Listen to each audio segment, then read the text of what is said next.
I'm going to give everyone something that completely changed my life. I worked with a success coach.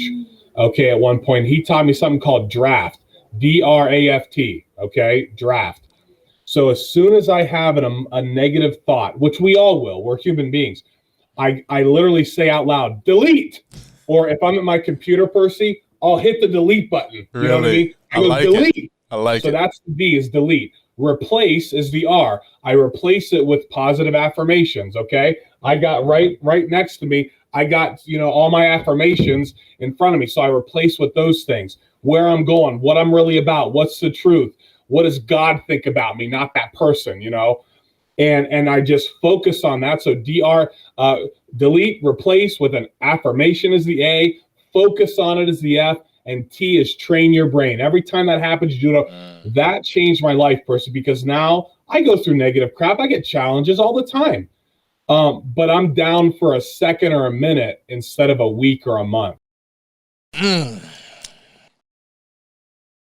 Ladies and gentlemen, this is 99 miles per hour with Perci Garner. And we'd like to thank our sponsor, Your Pizza, the finest pizza anywhere. But if you don't like pizza, which everyone does, they got wings, sandwiches, subs, and, of course, salads for those of you who like to be healthy, not like me.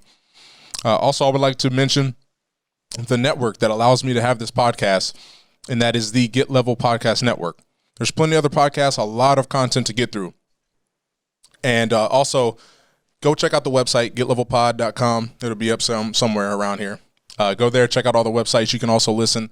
If you don't want to watch the whole thing, you can listen audible without any interruptions. And then also to the Rainbow Connection. I am the new executive director there, and we are having our telethon that we have every year. And we're expecting big things, even though in these tough times, we know the community can always come through. That is March 7th, that's starting at 11 a.m. And then also my scholarship fund, also trying to raise money for a Dover student in these hard times to get some help for them to attend college.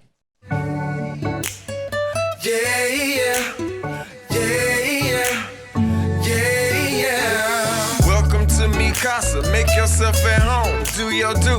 Welcome to my pad, this your lab, go create your move. What's good, everybody? This is 99 miles per hour with me, your host, Perci Garner, and I have a special guest today that was local to Tuscarawas County, but now he's doing big things up north.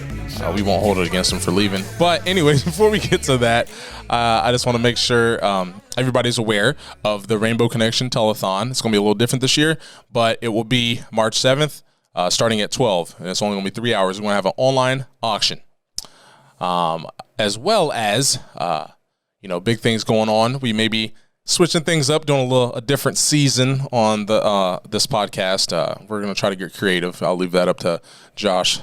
You got the creativity gene. I do not. But other than that, let's get started. I'm very excited today. I have someone who went to Tuscarawas Central Catholic. Or no. Sorry, St. Mary's, right? Both. Okay. See, I was right both times.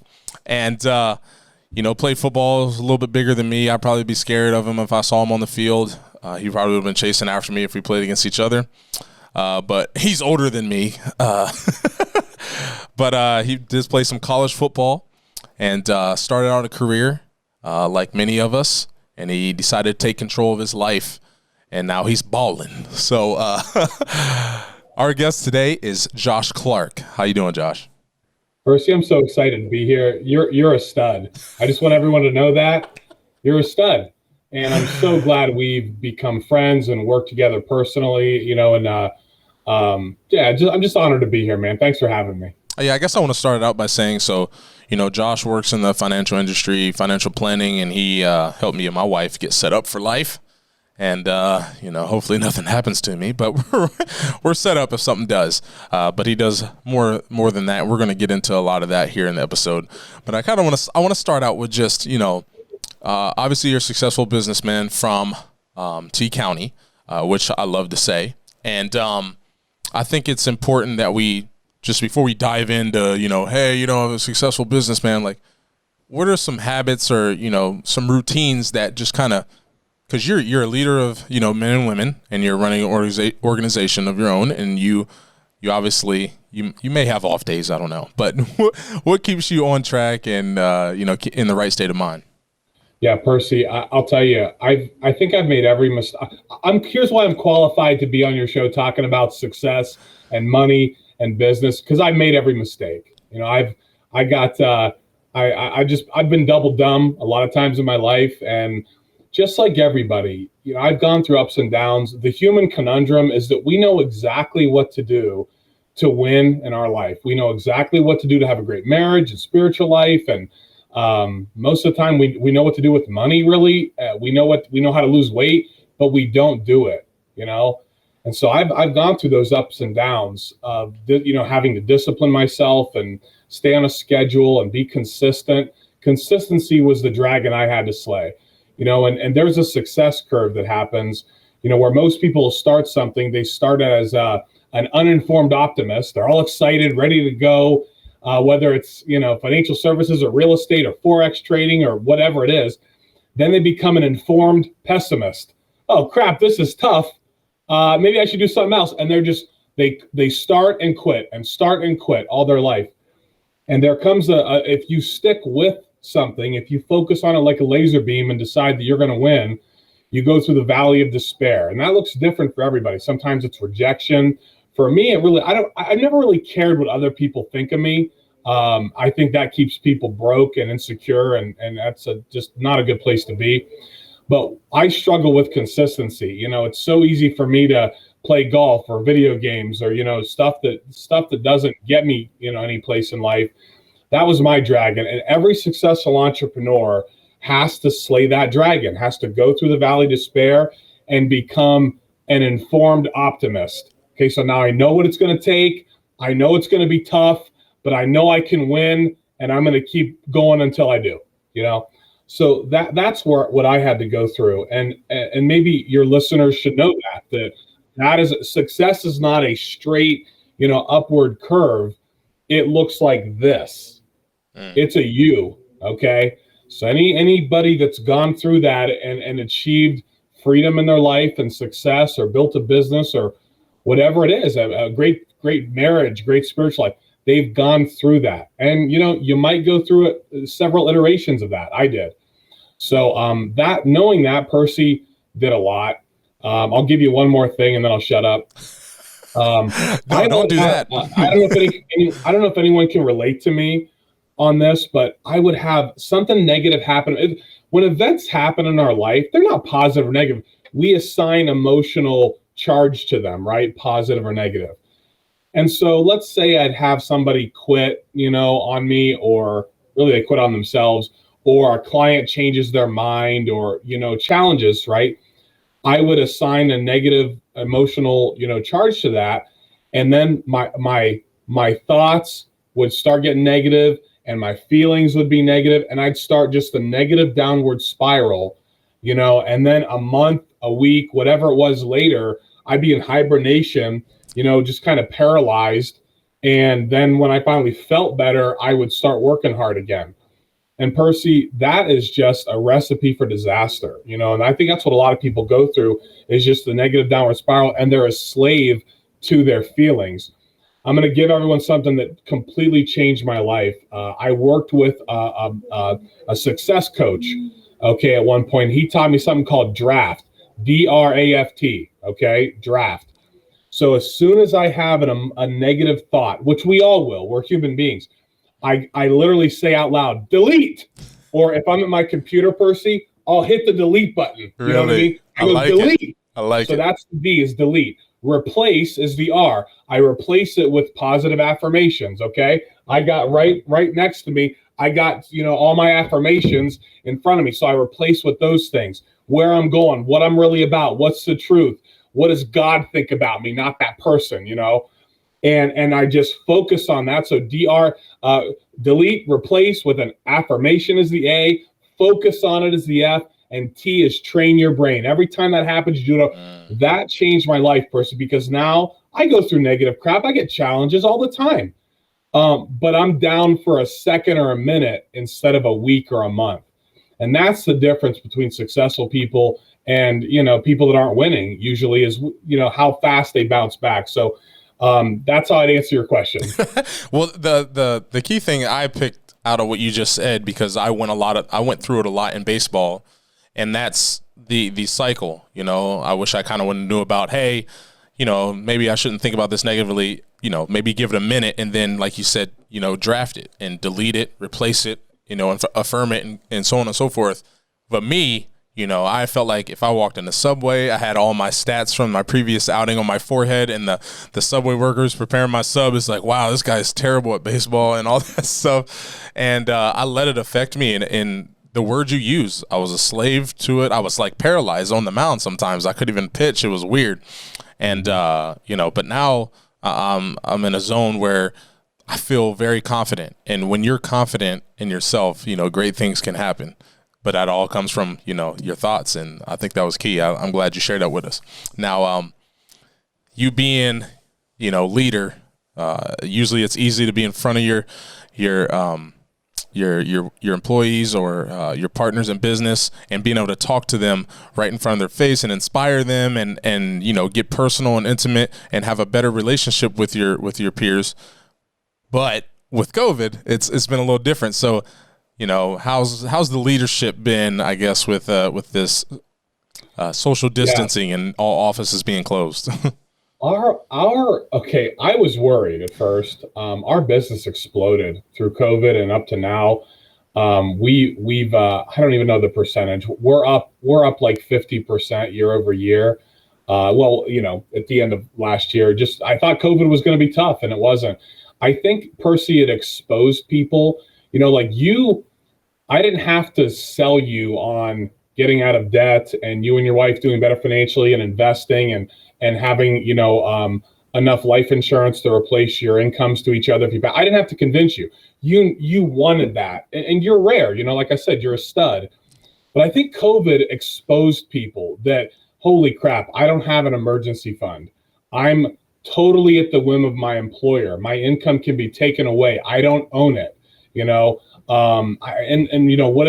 Mortality was right in front of people, so the need for life insurance is there. Obviously, investing, you know, it goes without saying, and it's been a great, you know, last whatever 10, 12 months in the market. You know, throw a dartboard at any mutual fund or stock, and you're pretty much doing okay. So yeah, that's why our business exploded, Percy. On the leadership side and my team, a lot of fear. You know, there was a lot of fear at the beginning, I remember, and I felt that a little bit, and I knew if I was feeling that, my team was. So what I did with the help of some of my coaches, I upped my communication. You know, because we couldn't see each other at first, and now things are kind of getting back to normal for us. But I just upped the communication. All my phone calls and texts I replaced with a quick Zoom or Google Meet. You know, let's hop online, let's talk, let's see each other, because they needed to borrow my belief, just like I needed to borrow the belief of, you know, my mentors in business. And that's what I did. And I went to God a lot. You know, I hope that's okay. I talk about, you know, my faith life. For sure. But, you know, daily, I would just focus on, you know, as a man, I got to draw my power from the Spirit of God. And, you know, because everyone's relying on me, and I'm not strong enough to do it myself, you know, so this strengthened my spiritual walk as well. You know, so upping the communication, taking care of me, you know, so that I could take care of others. That we made it through, man. We're stronger than ever, and just so blessed. And that was one thing, you know, Percy, when I was a heathen for most of my life. Okay. Not like you know, you've been holy for many years. You know, I got saved a few years ago, but ever since then, my life and my business, it's just been an upward track, you know, an upward spiral since then. So, you know, that's part of it too, I think. And, you know, that's how we've done it, man. That's what's up, man. That was good to hear. I know a lot of people, you know, did struggle with COVID, but then there are some positives. Obviously, your business did well, but a lot of people were forced to get out of their comfort zone and learn new skills and stuff like that. So it's good to see, you know, some positivity come out of, you know, all the horrible year. And I saw that commercial during the Super Bowl with the lemons falling down. Yeah. That's kind of hilarious. I'll tell you, this is a quick. But yep. I was, you know, I think we had met initially because you were trying to compete for our printing business and all that kind of stuff when you were a ComDoc. And there was these two other guys that would call me every once in a while. The one guy, I remember he called me and he goes, COVID was just happening. He was like, "Hey Josh, just want to check. How's everything going? Is it terrible for you like it is for us?" And I just go like, "Oh, I don't even want to talk to you." Like I never talked to him again. But the other guy was positive. He followed up with me, and it ended up he got us a better deal eventually. It was tough, but nice. I did that because he was looking for whether you think it's good or bad, you're right. Yeah. I mean, I know it's corny, but that's just how it is. Like complaining and being a victim to COVID or politics or who's in the White House or what, like what's way more important than who's in the White House is who's in your house. Yeah. I'm the president of my life. I had an election. I elected myself president of my life. I'm in charge. I'm the problem and I'm the solution. So that's whether COVID happens or anything in the future. We can win. We're not a victim. So I want to throw that out there too. I like it. I'm glad you shared that with us. Josh is just dropping knowledge out here. And this is why I like you, man. I mean, you're fun to be around. And you just had a big event that happened or is about to happen. It involves a female or something. Well, yeah, I was forced. I decided to get married. I'm just kidding. Yeah, I married an incredible woman. Her name's Emily. Yep. So I was born and raised in Denison, Ohio. A 922er, and I married an incredible woman. She's a CPA. Well, she was. She we work together in our business now. Nice. But she's from Norton, and we met on Facebook through mutual friends.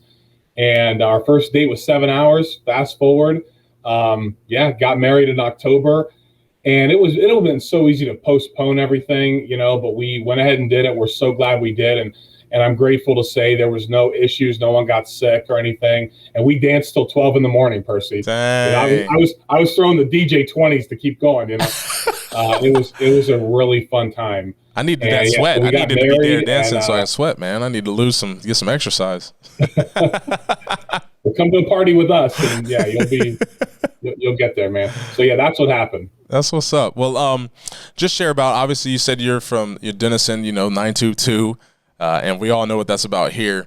That's a Tuscarawas County joke for those out there, but can you just talk about, I guess, starting in Denison and, choosing your first career, which you thought was going to be the one, and just explain, I guess, your story in a quick nutshell. Yeah. So, grew up right going out towards Tappan Lake in Denison is where I grew up on Route 250, right past the 250 split. If anyone knows where that is, I don't know what it's called now, but it's the diviest bar I've ever seen. And my mom was a secretary at a mining company. My dad's an oil field worker. And, told me the same thing that every other kid gets: go to school, get a job. That's the path to success, get a degree. And I went to Central Catholic. I was always into sports. I played football and I wrestled at Central Catholic. And I went on to the College of Worcester. I played football and I wrestled there too. That was club wrestling. And I got a degree in psychology because it was easier than pre-med, Percy. and I failed organic chemistry twice. Chemistry. I get the degree, and I couldn't get a job. I mean, like literally, my best option was to work with my dad in the oil field, and I'm like, well, this is not what I was promised, Meanwhile, I had almost 80 grand in student loan debt from my college experience. And the thing is, it was 45 grand a year when I went. So I got some scholarships and everything, but I had 3 work-study jobs. I didn't know God was training me at the time, but my work-study jobs, Percy, I did tours for admissions. I was an RA. I did recruiting. I did recruiting calls for the basketball team and, of course, the football team. And, they were prepping me. Yeah. They were getting me ready to communicate and be a leader and recruit people and be in business, Yes. Build an organization.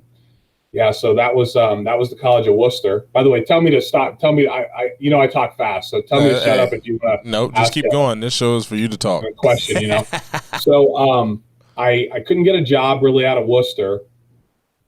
And so I went back to school. I got my master's in business administration. I did an off-campus program. I highly recommend.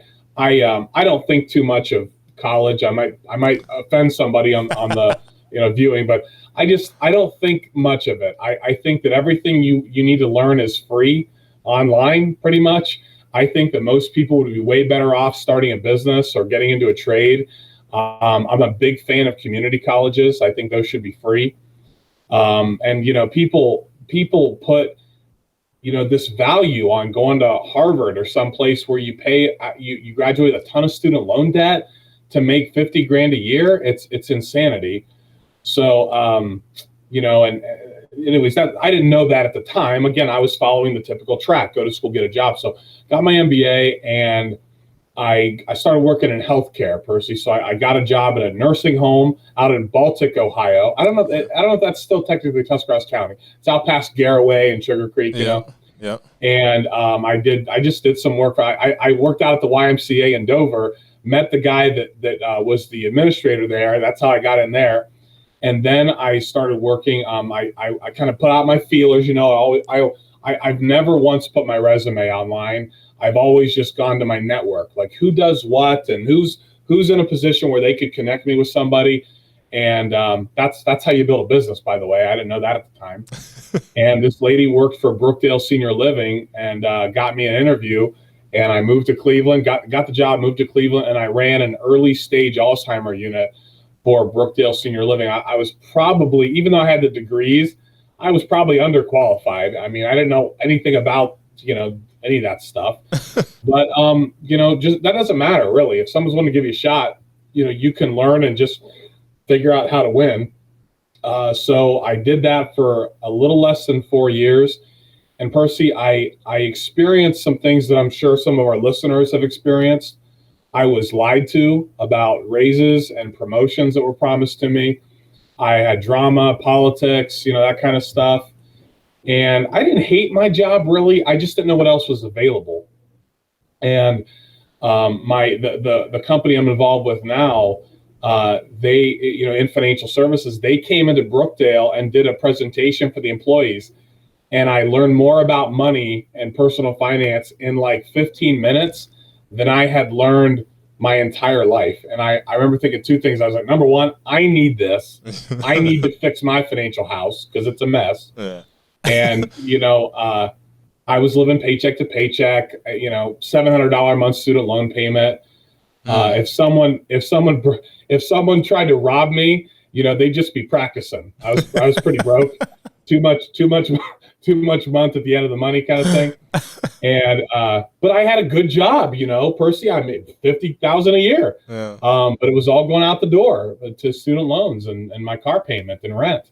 So anyways, I thought two things. I need to fix my stuff. And number two, I think I can do this. This is pretty cool. What's that look like? And, in the financial industry, it's the wealthy. I found this out after. It's the wealthiest industry in the world. More millionaires are created in financial services, more than technology, more than tech. And it's one of the only industries where you can create a recurring income stream. So, we're all used to getting paid for the work that we do, hourly or salary. What really appealed to me about financial services is that, you get paid, you can get paid for what you do, but you can also get paid monthly recurring income for the client base that you've built as an agent, or the agency of agents, the people that you train and develop in your agency. And that was really appealing to me. And you can have ownership in this industry. You can, be I'm technically like a franchisee of my current company, and I've got 200 licensed representatives. We've got several offices now. We just moved into a 10,000 square foot office in Brecksville, Ohio. I'm jumping around a little bit, but all that because I thought, what, this would be a good part. I need to fix my finances. And number two, this sounds like a good side hustle. I maybe can make some money at this. That's how I started. So I was part-time for 10 months, made over $20,000 working Sunday afternoons, got my financial licenses, got trained, and I went full-time in 2014. And then fast forward, here we are today. So I was living in Cleveland when I was working in healthcare. I moved to Cuyahoga Falls because I liked the area. And I come back and see family. My mom and dad are still in the Denison, Uricksville area.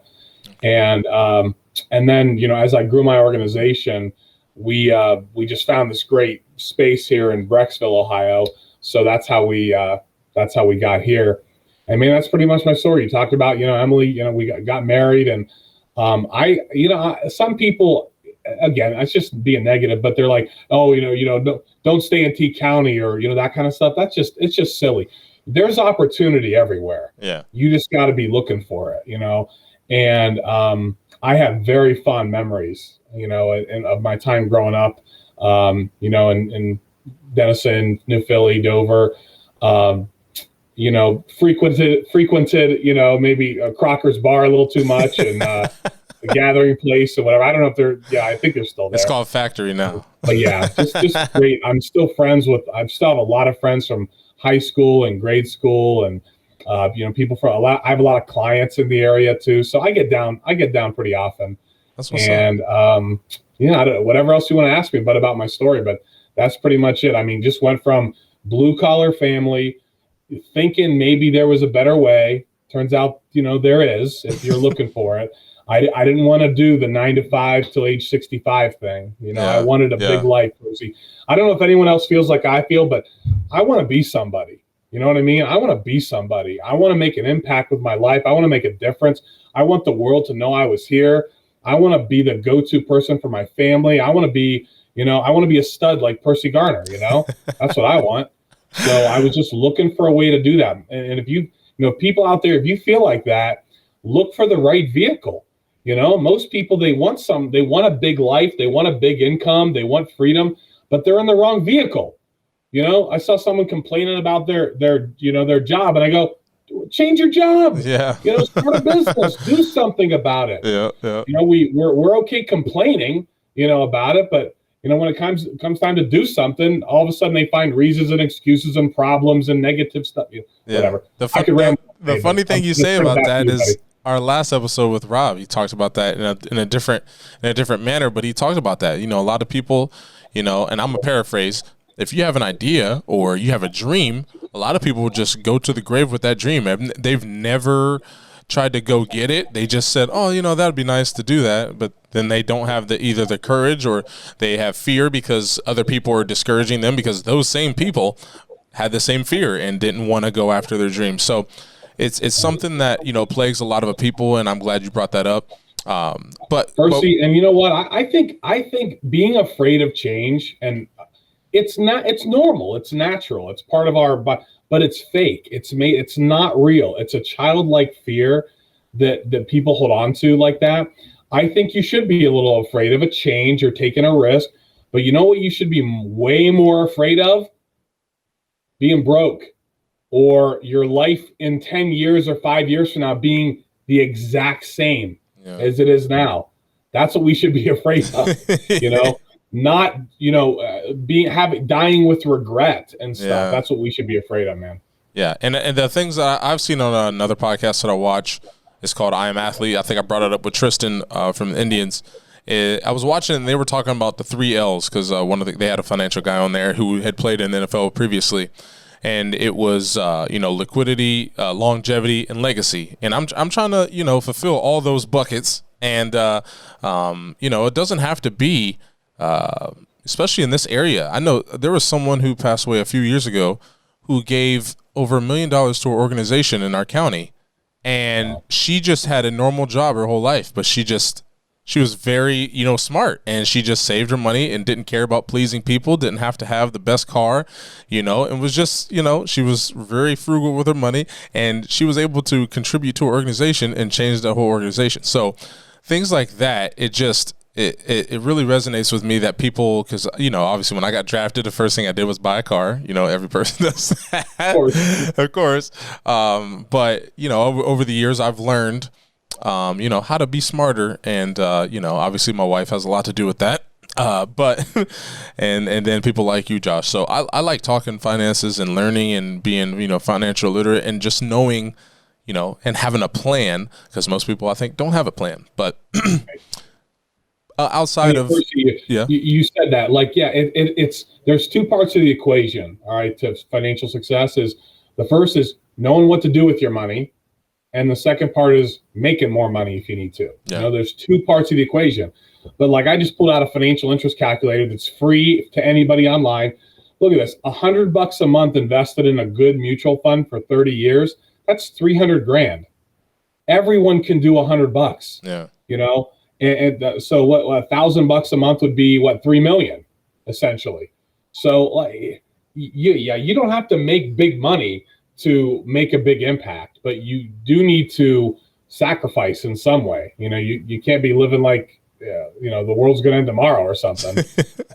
Now it might, I don't know. And then if Jesus is here tomorrow, I might have some egg on my face, but just in case, we should probably save some money. yeah, and be Save good money stewards. now, it'll save you later. Yeah, be good stewards. Now that obviously we've already touched on one of the things I want to touch on earlier because you're an overachiever, and that was talking about mindset and success and overcoming challenges.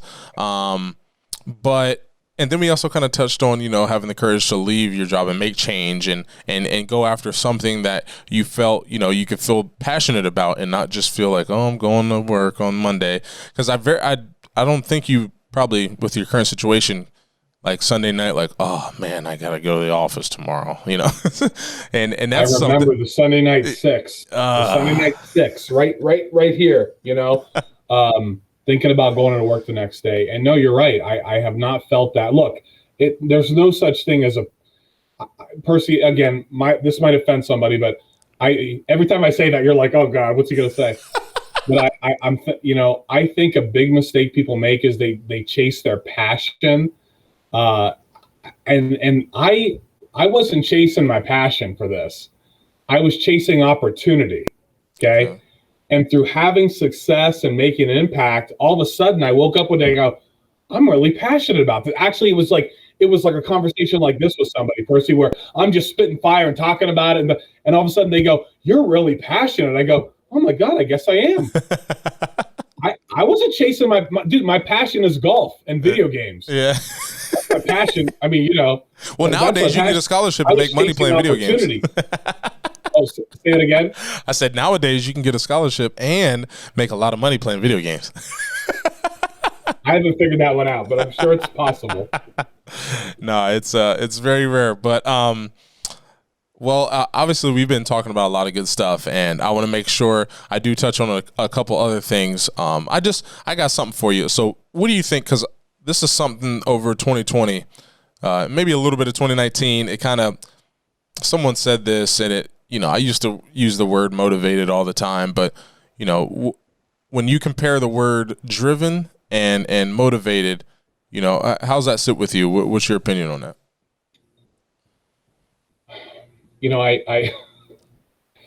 As I coach, I'm gonna roll now where I've got a lot of licensed people in our organization, and I'm grateful to say that I've developed some leaders, people that are building their own agencies, and they're brokers in my organization. And that's the biggest thing in our industry, Percy, is, I mean, there's no hourly pay with me, when people start. And so it's, motivation is like the main thing that we look for in people, but nobody's walking around with a sign on their chest that says, pick me, I'm motivated. It comes from inside. Yeah. I can get up there and scream and yell and lead the charge. And it's inspiring maybe and motivating, but as soon as they're away from me, that goes away. So external motivation is worthless. Mark Twain, the great author, said, anybody can have anything they want in life. The problem is I can't find anybody that knows what they want. So if you're crystal clear, if your goals are in your head, your money will be too. I like that. If you're so what I mean is write it out. If you're crystal clear about your life and the destination you want to get to, write it out exactly what you would do that day. Like do a journal entry at the end, like it's at the end of the day of your dream life. What did you do? What did you feel like? What did you see? All that stuff. So I did a lot of that, and I would look at it every day, and I would visualize it again. I would feel it again. And Percy, what I tried to do is I tried to link getting everything that I want with all the crap I had to do. Go through the no's and the turds and the people that quit and the phone calls and the texts and the driving an hour and they forgot about the meeting and just all that stuff. And anytime I was going through some crap, Percy, what I would do? I would try to go. I would be upset for a second. I would go, Josh, this is why you're going to be wealthy, because no one's willing to do this stuff like you are. I like so that. Driven and motivated, man. I think I don't know. They might be the same thing, but it got to come from inside you.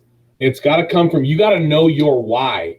If you're clear on your why, if you got that emotional gold, you'll run through brick walls and forget to say ow, you know? Well, that's the one thing I wanted to mention. So the two words that mean to me is you kind of touched on it in a roundabout way. So, you said, I would say motivation for me is external. It is not. It's not sustaining.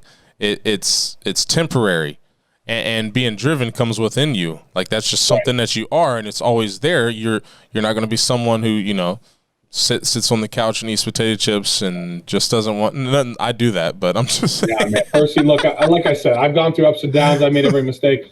I don't know why I am like I am, but my butt's always burning. I'm just always thinking about the future and how to grow and how to have more impact for people. I would say that a lot of that comes from my mom started buying me like sports biographies when I was little. So I'd read Lou Holtz's biography. I remember I read Tony Dungy. I'd read, about Michael Jordan, all the greats and how they thought. And then I started reading business books and, successful people in that area. And there was common themes, there was common themes, like they all read books and they self-develop. And here's another tip for everybody. Something that served me well. Whatever the average person would do, if you do the opposite, you'll be super successful, wealthy, fit, everything, right? Because what would the average person do? Sit on the couch, watch TV, and eat potato chips. What's the opposite of that? Getting busy, right? Making an impact, working hard, all that stuff. Yep. So it's, again, human conundrum. We know what to do and we don't do it. So how do we have drive, internal drive?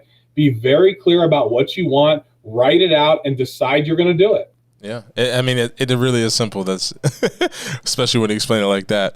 Now, one other thing I want to touch before you start to wrap up is a lot of people I have on here that have been successful in business, they've always, attributed to people surrounding them and having a good team or a good supporting cast or, even in sports, a lot of people always talk about that. I think it's important, especially when you're recruiting, you have to know what you're looking for. You have to know, what your weaknesses are. You have to know, what to look for in a person that's going to take you to the next level. And I think that's going to be kind of, challenging. I'm trying to learn that right now. But how did that what approach did you take to that? That's a great question, Percy. Okay, so another thing that I've seen and heard from super successful rich people is you suck at some things, find other people that are good at them, So I remember, man, I was making, my first office was in Cuyahoga Falls. I paid $2,600 a month. I was making maybe 50, 60,000, a year at the time in business for myself. So, whatever that is, 4,000 or 5,000 a month. And I hired, I found an administrative assistant. I found the right person. Okay. Let me talk about that a second. If someone has the wrong personality, you need to fire them and set them free to go find what they're supposed to do. Okay. If someone's got the right personality, I honestly don't care about their experience at all.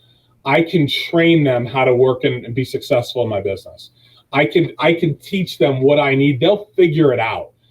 So that's what I look for, the personality first. I don't care much. You get what I'm saying, Percy? I don't care about experience as much. Because I know, and I know you would feel like this too. Put me in any situation, and I'll figure out how to win. I might suck at first, but before you can be good, you got to be bad. And before you can be great, you got to be good. So I look for the right personality. That's important. When I've heard, when I get 3 complaints about somebody, it's time to get out my whack-it stick. You know what I'm saying? So when I've had 3, because I'll always give you the benefit of the doubt, but let's say you're managing a team and leading a team, and I've had 3 times a client or one of your agents, come to me and complain and stuff. That's when I got a problem. And it's time to either, have a come to Jesus conversation or, get them out of there so that they can go find out what they're supposed to do and stuff. So, but anyways, back to my, so I found this lady, Jen, and Percy, I barely had enough money to pay my bills, let alone, but I sold her a vision. And that's another key, I think, for everyone is people out there, they're starved for leadership and vision. Most people do not have a vision for their own life. So I talked to Jen, like, Jen, I can't pay you a lot right now, but let me tell you where we're going. I'm going to make $1 million a year someday. And we're going to have a huge organization. We're going to help thousands and thousands of clients get out of debt and protect their family the right way and invest and get wealthy. That's what we're going to do. And if you can just take the few hours I can pay you for, and I'll get you to work, more's coming, And that's how she's still with me today, by the way. What's up? She's now one of my vice presidents, by the way. Wow. Because she had the right personality, So she grew with the organization, and I found someone else to, replace her. Yep. So I started when I was making very little. I found somebody, Jen, who was good at the stuff I wasn't. Paperwork. Paperwork, administrative stuff, anything involving organization, I'm not good at. But like, you probably see now, put me in front of somebody, I'll sell them the dream. Yeah. Put me in front of somebody, I'll fix their stuff. I'll sell them, I'm fixing their finances. I love recruiting people. I love finding great people and helping them win in life. It's what drives me today. So that's what I would tell you about finding the right people. It's like, we want to find motivated people. How do you find motivated people? Go through the numbers, look for the right personality. The motivated ones, they'll stay and they'll work and they'll do what they're supposed to do. And the ones that aren't motivated, they'll either leave voluntarily around here or we got to get them out of here because they're not going to change. I'm not going to change people. If they want to change, they can change. But I've given up changing people, And the way I look at it is, even Jesus, he recruited 12 people. One of them quit, So who am I? Someone's gonna quit. I know that's gonna happen. So that's what I focus on. Going through the numbers, looking for the right personality, and that's how I feel like we've built a pretty successful work environment and place and team. Well, obviously you've done well for yourself, and before we get out of here, I want to just ask. Where do you from where you're at now, what are you trying to, get to? Are you trying to build your organization more? Are you trying to kind of see where you're, your 5 year, your 10 years from now? What do people in your position, look at long term down the road? Well, what are you, 50 now? No, I'm joking. So I'm 33. 33. I don't know how much I'm okay answering anything you want to ask. Yeah. But also, so we'll earn. We earned about $300,000 last year, and my goal is $500,000 in income this year. But the only way I'm going to get to my goals, Percy, is by helping other people get to their goals. That's how you win. That's how you help other people get where they want to go, and they'll bend over backwards to help you. You know what I'm saying? So there's 2 mindsets really. There's the I'm going to do it myself, and there's the I'm going to build a team and do it together. And everyone knows that it's you can go farther and faster with a team than by yourself. You really can. When people say things like, here's something, that's interesting. If I look at a leader and their team is all just like them and they're all the same color, the same gender, they got bad people skills. Our team is 55% women. I mean, diverse. I'm proud to say that. So I lost my train of thought here. But where we're going is I got to help more people, Percy, and the best way I can help more people and make an impact and be somebody is growing my team. I don't want to do it myself. I don't want to, because if I can help 10 clients a month, but if I had a team, I could help 100 or 1,000 clients a month, So I focus on building distribution.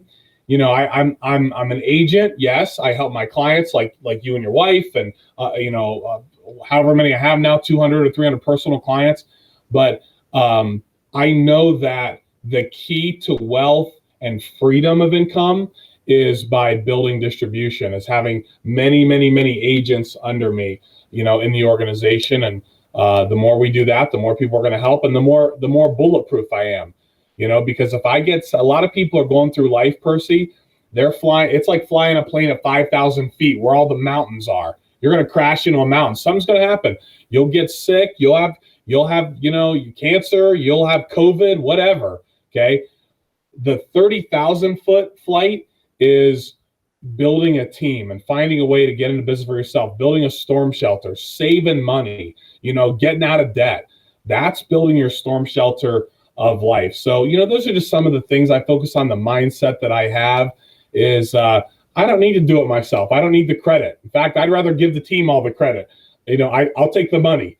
I'll take the freedom. I don't want 100% of my income coming off me. Why?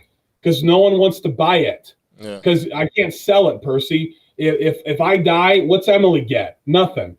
But if 1% of my income is coming off of 100 different people, that's something that someone else would want to have. That's something that my wife and my kids could inherit. That's something that provides freedom in your life. So that's where I'm going, buddy. I like it. Percy, I'm going to the top because the bottom is too crowded. I like it, Josh. Well, hey, I appreciate you coming on the show, sharing and being so open about, your story and your goals and what it looks like to be a successful businessman. And I appreciate having you. I'm going to do this podcast forever, so I'm pretty sure we'll probably have you back. But again, man, thank you. I appreciate having you here, and I guess we'll continue to work together. But Percy, yeah, of course, buddy. I'll talk to you soon. Yeah. All right, thanks everybody. Make sure you subscribe. We'll see you again next Tuesday. Love everybody. Peace. It feels like Casablanca. Shouting you my little mama. I got a crib by the water. Say me Casa Su Casa. It feels like Casablanca. Shouting